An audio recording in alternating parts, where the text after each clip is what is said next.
Hi again, everybody. It's Craig back in the sports cabin, and if you don't mind, I'd like to do just one more thing on the Olympic Games. Now, let me start out with a little history here. About 100 years ago, I was a paper boy. I delivered the local paper and 4 Chicago newspapers. In the good old days, the Windy City had 4 dailies instead of just 2 that they have now. They were heavy.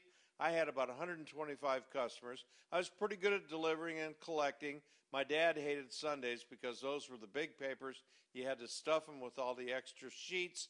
Plus, he had to help me, and he had to get up real early. Now, I mention all this because some are suggesting newspapers are dead. No, they're not dead. Although the guy who throws my Chronicle about 50 yards from the front door could possibly be near death. I believe reading is still a very good thing on a daily basis, and I believe it through the newspapers, not necessarily the internet. To prove my point, here are things I read in the last few hours. Ryan Lochte lost 2 big sponsors. One was his Speedo deal, so instead of him dropping his drawers again, they dropped him.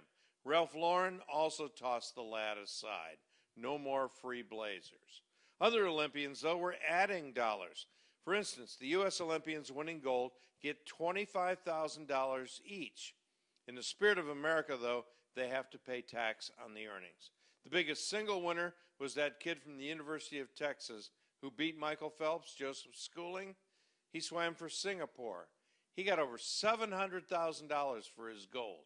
Now, granted, he's going to have to give 20% of that loot back to the Singapore Athletic Fund, but I'm guessing he still did okay. The Chinese get $125,000 each for each gold. And of course, they don't have to look. The medals are made in China. Great Britain finished 3rd in the overall medal count. Their athletes don't get any money at all from the Queen. She figures it's a good deal just to get a round-trip plane ticket to Brazil. Plus, she is still trying to pay off the debt from the 2012 London Games. This is Craig Roberts on Click 2 Houston.